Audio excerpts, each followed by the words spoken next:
Is that all you've got? You think you can scare me with those lies? The voice echoed in the bare room, brittle as a snapped twig. Shoes scraped against the cracked tiles as she stood her ground. Go ahead, open it, show them what's in there. The metal rasp of a key turning staccato sharp brought every eye to the battered porch hatch. I won't run, not from you, not today. Someone shifted behind her, tension whipping the air taut like a clothesline in a storm. Truth doesn't care how loud you scream, she threw back, voice steady for the first time in months.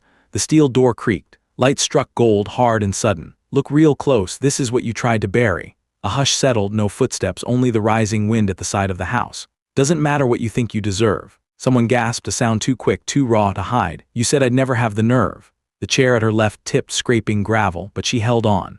Guess you misjudged me. The room wasn't listening. It was waiting for judgment. To understand how she found herself staring straight into this storm, you'd have to go back to the morning everything unraveled. $44.19. Karen could see every digit of that sum burning back at her from the ATM slip crumpled in her hand, even as the cold November drizzle bled across the windshield in fat, worming rivulets. She shivered in the front seat of her faded Crown Vic, 2 cardboard boxes buckled at her side, the photo of her late husband tucked face down between the visor and the stained headliner. Outside on Main Street in Burnet, North Carolina, the world wore its gray like an old habit. A quilt of boarded windows, neon letters half-shrouded, rain chewing at the seams. She promised herself she wouldn't cry, not with Wanda in the back seat clutching her chipped ceramic mug, eyes wide and wary. Mama, do we really have to stay in that old place? It smells like wet dog, Wanda mumbled, her voice a slur of sleep and nerves.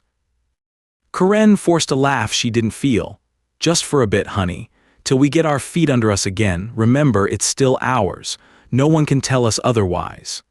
She didn't tell Wanda that the bank's letter buried in her purse said different, or about the mortgage auction marked in ruthless red pen for 10 days from now.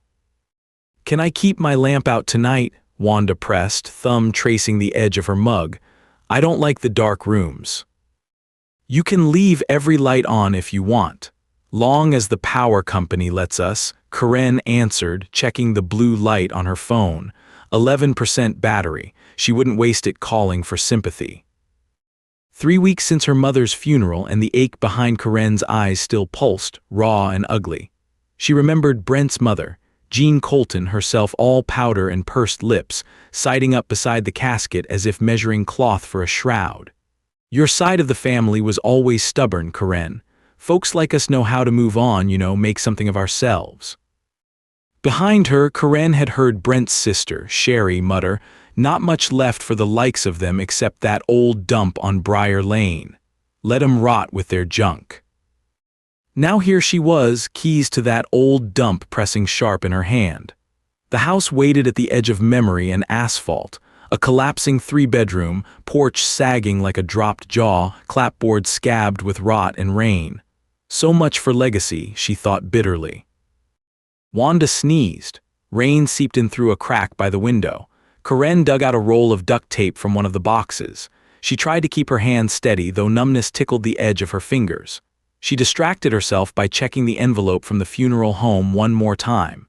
Inside, pressed against a damp corner, was a business card, her mother's lawyer, scrawled with a note, "Don't forget the porch rocker." Strange, Karen read it twice. She couldn't think why her mother would mention that old chair. She looked at Wanda, knowing she had to be strong now, though weakness gnawed at her core. If you've ever watched someone try to erase your past and failed to see what was right in front of them, this story is for you. They trudged through drizzle and mud to the front steps. The porch groaned beneath their feet. Karen hesitated. There, under a faded quilt-draped rocker, she saw it, 3 slats warped out of place, darker than the rest. She didn't have time to dwell, footsteps crunched behind her. Sherry Colton, in a plastic poncho, eyes sharp as magpie claws, appeared around the corner.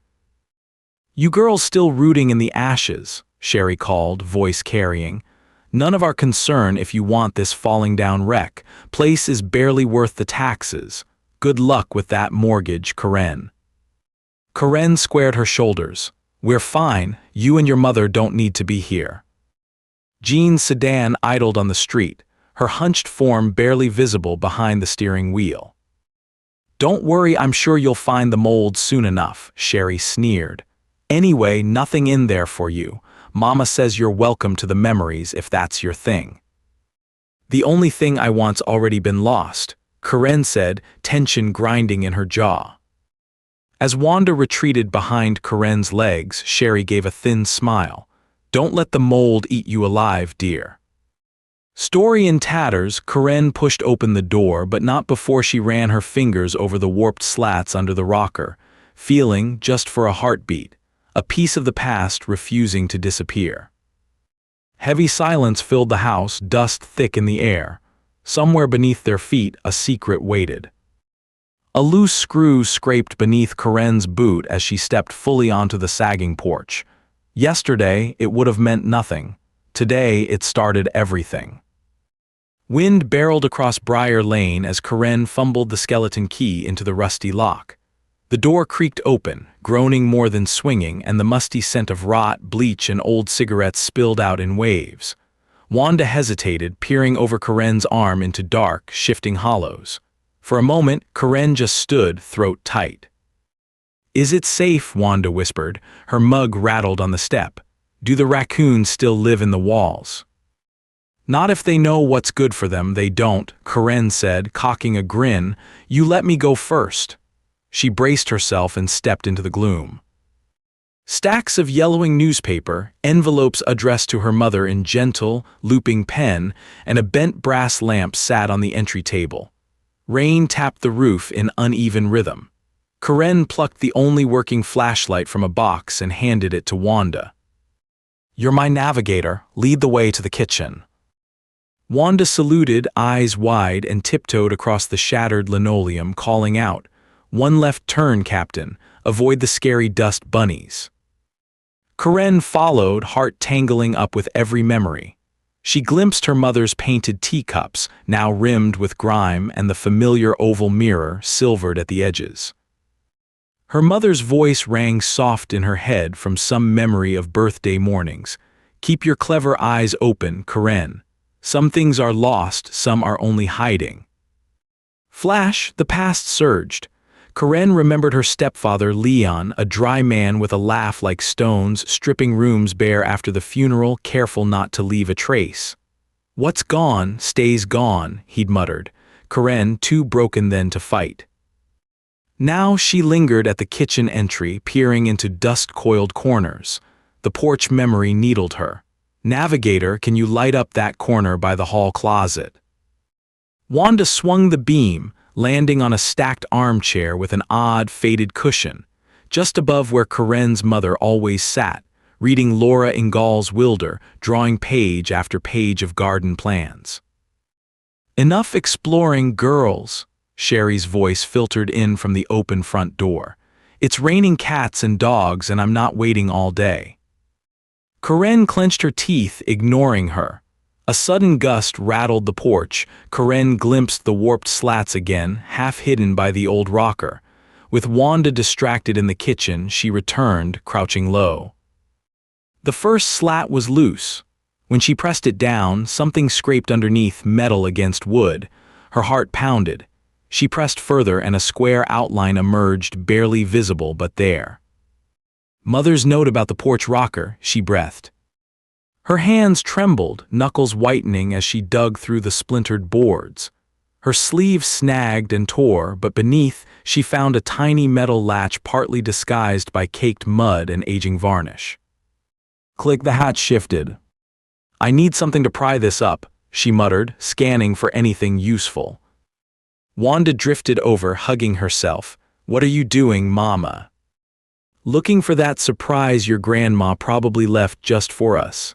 She tried to smile, not quite managing it. A thrill of something, hope or sheer desperation, pulsed through her. She pressed on the latch again, feeling it give just enough for her fingers to slip under. "Hold your breath with me, honey, just for a second." A sharp splinter broke the hush. The hatch came free. She sucked in a lungful of stagnant air. "What now?" Wanda asked, voice small and tight. Karen flicked on the flashlight, shoving the beam into the darkness below, seeing nothing but fractured shadows.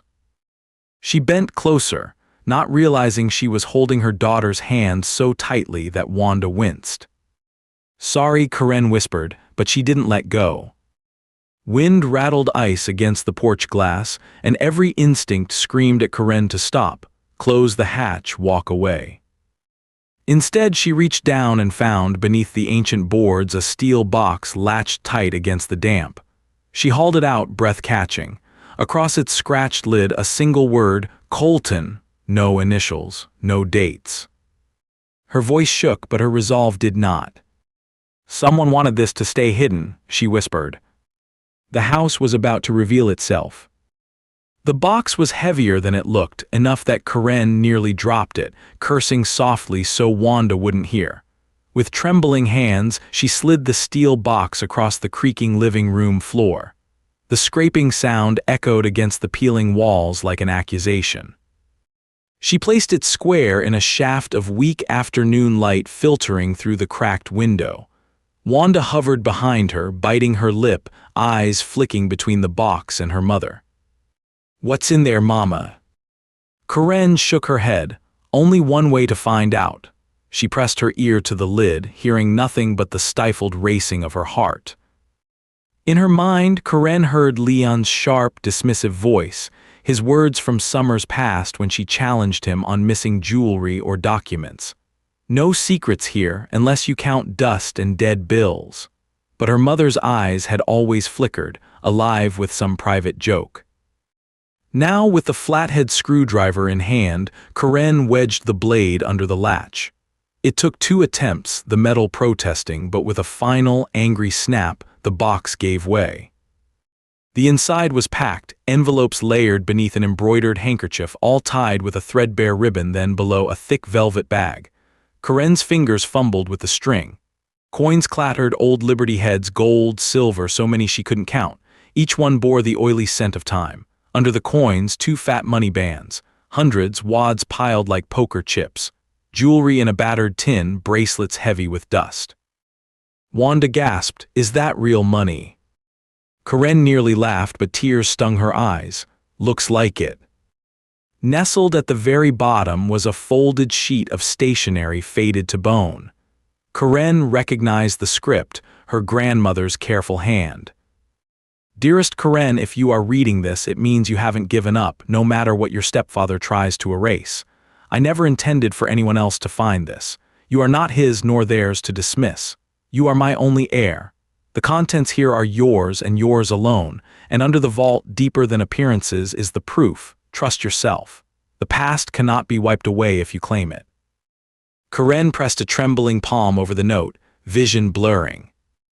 "But they said you didn't matter," she whispered, not to Wanda, but to the dust-soaked room, to all the years spent doubting, shrinking to fit the Colton design. Wanda tugged her sleeve. "Mama, are we rich?" Karen pulled herself together. "Maybe not rich, but we're going to be okay." A rectangular indention just below where the coins had been caught her eye.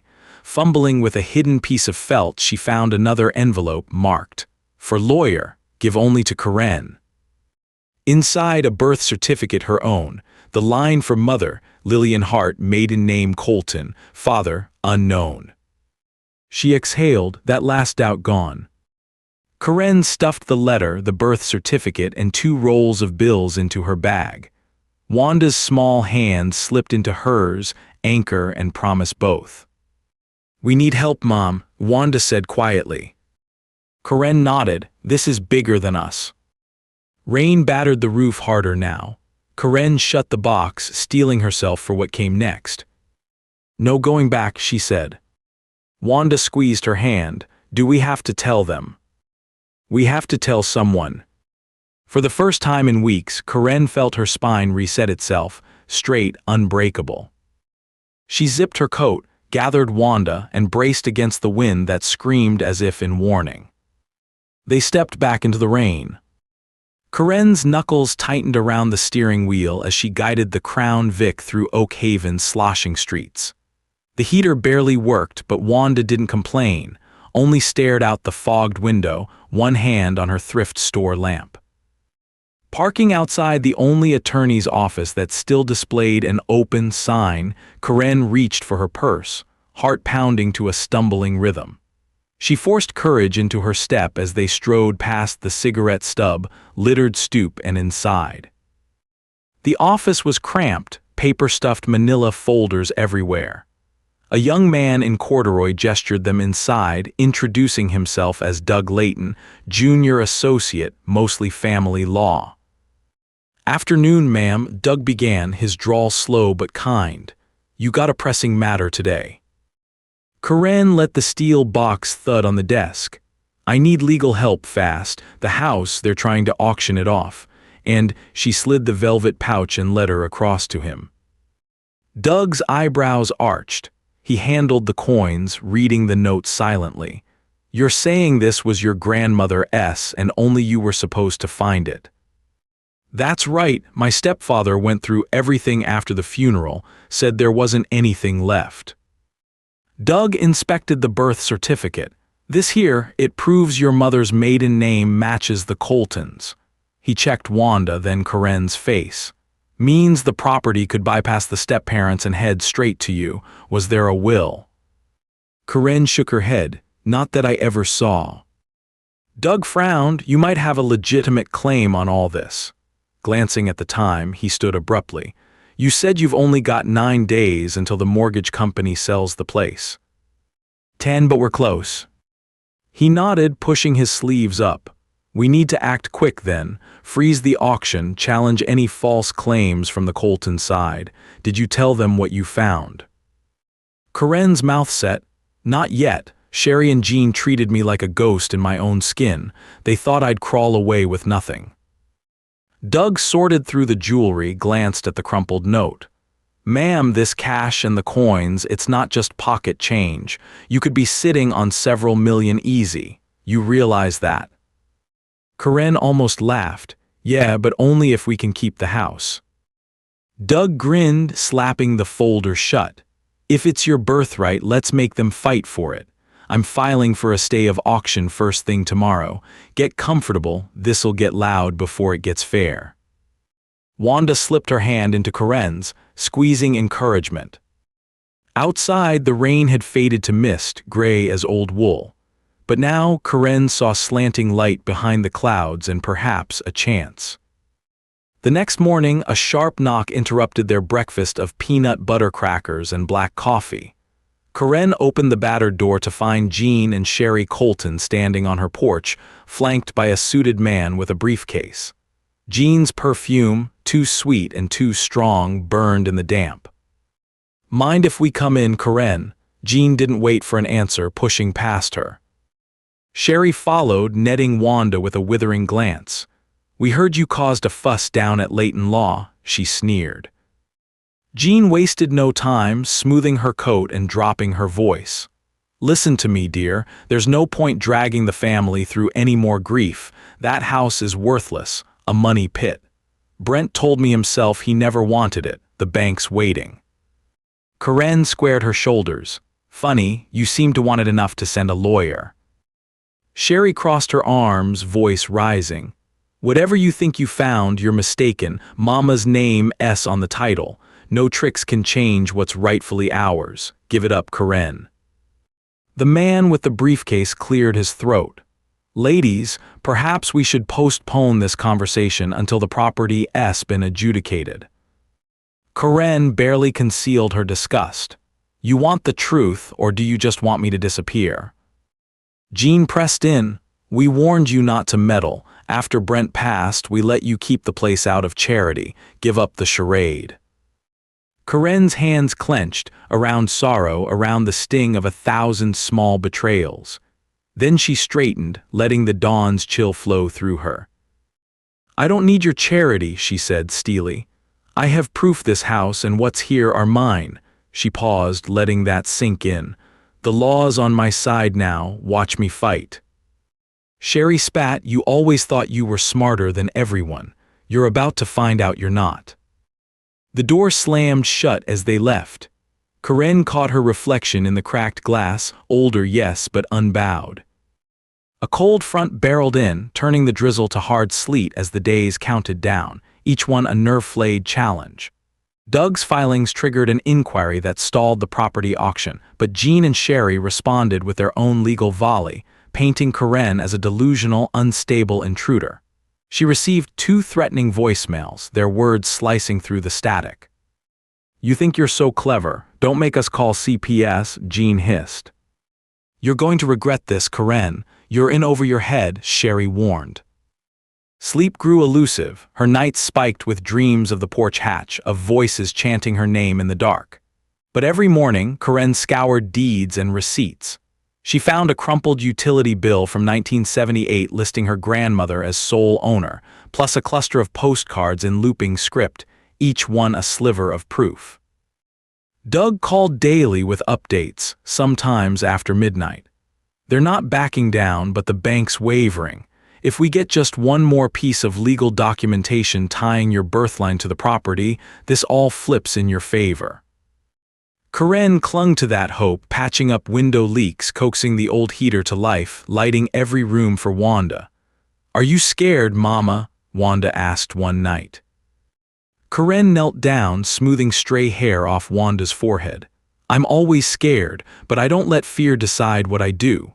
Truth was, defiance felt like the only armor left. 8 days remaining. A letter arrived, postmarked years ago, never opened, addressed to her late mother. The handwriting was masculine, unfamiliar. Inside, a document naming Karen as beneficiary to all holdings of Lillian Colton, witnessed and notarized. The letter's postscript: "Don't let them take what's yours. Lillian wanted you to be safe." She drove to Doug's office so fast she felt every pothole twice. He read the document, grinned, and nodded. "Karen, this might just shut them down for good." But storms howl loudest before they break. Doug explained the path forward as he copied the new evidence. "We'll call the Colton women to a formal mediation. You show this, back it up with your birth certificate, and the estate's as good as validated. No auction, no foreclosure." Karen almost believed him, until she saw Sherry's cold glare through the window as she left. The war wasn't over, it was merely shifting fronts. Doug caught her nervous glance. "They've got nothing, Karen, just bluster." But at home, Karen found their mailbox yanked open and the porch ransacked. Wanda's lamp smashed on the stoop. A rock sat inside, wrapped in paper. "Leave now, last chance." Karen's hands shook as she swept up the glass, gathering Wanda close. She pressed her cell to her ear, but her last call to Doug went to voicemail. They couldn't stop her, not now. That night she sat by the kitchen table sorting documents, heartbeat erratic. She made a decision. She wouldn't spend her last days as a Colton as a victim. She drafted a plan on the backs of receipts. First thing tomorrow, she would confront the Coltons. She had to, before they found another way to destroy what little remained. Thunder battered the roof, but for once she felt neither brittle nor breakable. The kitchen clock pressed forward, silent and urgent. Karen breathed in, surveying the evidence laid out. The coins, the certificate, her grandmother's letter, each a small victory in a war most folks would never see. The meeting was set for the following morning behind Doug's office, a battered staff lounge with a battered table. He laid out the folders and kept his voice low. "You'll show this to Jean and Sherry. Let them make their move. Don't let your temper get the better of you," Doug reminded her, gentle but insistent. Karen nodded, rolling the velvet pouch in her hand. "If I end up losing, at least I'll have done right by my mother, but I'm not going quietly." Wanda squeezed Karen's fingers, her child's voice clear. "You don't quit, Mama." Outside, the trees rattled with wind. Karen calmed herself, voice even. "Tomorrow they see what they ignored." Doug shot her an encouraging look. "You deserve to win, don't let anyone tell you otherwise." Karen steeled herself, squares her shoulders, and finished her preparations. "Whatever happens, I decide how this ends now," she said. Light crept across Oak Haven's main street as Karen strode up the path to her old house, the box and letters in her arms. Jean and Sherry Colton stood like granite on the porch, arms crossed, expressions ice-carved, flanked by their lawyer, a tall, silver-haired man with creases so deep across his brow they seemed permanent. Jean's tone was sweet as poison. "Did you enjoy your adventure, Karen? Had enough of pretending to matter." "Let's get this over with," Karen said, steel underlying every word. They stepped inside, the musty air close around them. Doug ushered them to the living room, seating the parties across the battered coffee table. Wanda sat close to Karen's knee, small and wide-eyed. First volley, Jean's lawyer cleared his throat. "My clients maintain all legal title and rights to this estate. Unless your client has substantial evidence, this mediation will be brief." Karen didn't wait. She set down the steel box with a solid thud, unlocked it with ceremony, and began laying out the contents: bills, coins, jewelry, folded letters. Jean scoffed. "What's this, Karen? Some garage sale haul?" Karen met her gaze unwavering. "It's the proof you never thought I'd find. All these kept secret by my grandmother, and here's her note. Read it, out loud." Sherry tried to snatch the letter, but Doug stopped her with a sharp shake of his head. Jean read aloud, hand trembling a little. "Dearest Karen, if you are reading this, it means you haven't given up. You are my only heir. Trust yourself. The past cannot be wiped away if you claim it." The words hung in the silent room. Sherry broke it, voice sharp. "Doesn't prove a thing. A letter can be forged. Don't forget Brent's the Colton blood." Karen slid the birth certificate across the table, flat and final. Doug spoke slow and deliberate. "Here is the birth certificate, Karen Colton Hart. Mother Lillian Hart nee Colton, father unknown, only legal lineal heir." Jean's face drained, Sherry's fist closed so hard her knuckles whitened. "You're not getting away with this," Sherry snarled. "Is that all you've got? You think you can scare me with those lies?" Sherry shot, leaning forward in her chair. Karen's hand settled on the hatch's key, her ace in the hole. All eyes followed as she slid it under the aged rug, the hidden panel clicking loose. "Go ahead, open it. Show them what's in there," Karen instructed, stepping aside. Sherry's bravado faltered, but she sprang forward, wrenching the hatch free. The steel door inside gleamed. Karen pressed on, low and clear. "I won't run, not from you, not today." Sherry glared, fingers fumbling as she unlocked the vault. Inside, bundles of hundreds, old coins, clunky jewelry, the crumpled will. A spotlight through the porch window caught the gold, hard and sudden. Karen addressed the room. "Truth doesn't care how loud you scream." The lawyer's mouth hung open. Jean sagged into her chair, hands fluttering at her chest. "Look real close, this is what you tried to bury." Karen's voice rang out, echoing in the stunned hush. A single gasp, a tiny surrender escaping Jean's lips. Sherry stared at the gold, her mask shattering. "You said I'd never have the nerve," Karen said steadily. Jean tried to recover. "Karen, listen, there must be some miscommunication." Doug interrupted. "You don't get to smooth it over now. You falsified claims, tried to rush the auction, threatened this woman and her child." Sherry's rage turned desperate. "It's not fair, we earned this." "You earned nothing," Karen said, gaze never leaving them. "You just never bothered to look beneath the surface." A distant police siren wailed, fading as it passed. But within the room, a greater reckoning unfolded. The lawyer, face red, cleared his throat. "Given the evidence, I strongly suggest you withdraw any contest to this estate, effective immediately. Otherwise, counter-suits will follow." Doug nodded. "If you sign here, you acknowledge Karen is the rightful owner and relinquish any claims on the property and its contents." Sherry's defiance flickered, then collapsed. Jean, seeing her daughters trembling, decided for them both. "Fine, we'll sign," she croaked. "We're done with this place." Karen took a breath, slow and bracing, letting her victory root deep. Doug pushed the agreement forward, one signature and this is closed. They signed, each line a final rejection of old lies. Karen barely heard Wanda's whispered, "We did it, Mama." But Jean's eyes, never leaving Karen's, promised something else.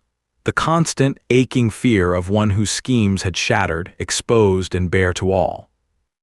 No one in Oak Haven would speak of the Coltons the same way again. Sherry bolted from the room, slamming out into the rain, Jean trailing numbly behind. Karen caught Doug's proud smile, felt Wanda's hand in hers, grounding her to the new world she'd claimed. Outside, townsfolk began to gather. Someone had seen the gold, word ran quick as honey. The story was out now, and for once, Karen owned it. Official paperwork moved quickly, each document a nail in the coffin of the Coltons' ambitions. Doug handled the bank, stopping the auction, filing proof of Karen's lineage and right to the estate. Jean and Sherry weren't prosecuted. Their threats never rose to legal harassment, but their public standing vanished overnight. Neighbors long cowed by the Colton women stopped to commend Karen. "You did what none of us could," whispered old Mrs. Prout, voice shaking, stood up to them. Wanda, once tongue-tied by every new face, now beamed. She cartwheeled across the living room as Karen hammered fresh boards over the front step. Each repair, every sweep of paint was a reclamation. Jean retreated to her sister's house across town, a hush following her that never quite settled. Sherry's job at the bank dried up, gossip did the rest. No more veiled insults in the aisles, no more threats. For days, Karen watched the mailbox expecting retribution. Instead, silence, except for the mortgage letters now marked paid in full. Repairs transformed the wreck of a house into a sunlit, open home. Doug visited weekly, sharing signatures and plans, each meeting full of laughter and relief. Wanda painted her own mural on the hallway, full of dandelions and stars. On the anniversary of her mother's funeral, Karen hung her grandmother's letter by the front door, the gold and jewelry locked away but the birth certificate framed and proud. "How does it feel, Mom?" Wanda asked, feet swinging from the porch swing. Karen smiled, breathing in loamy earth and sunlight. "Like we get to start over, and this time no one decides for us." No moral wraps every wound, but Karen learned this much. Secrets built on pride rot faster than old wood, only truth endures. And sometimes the truest justice is the one you choose, even when you're holding all the cards.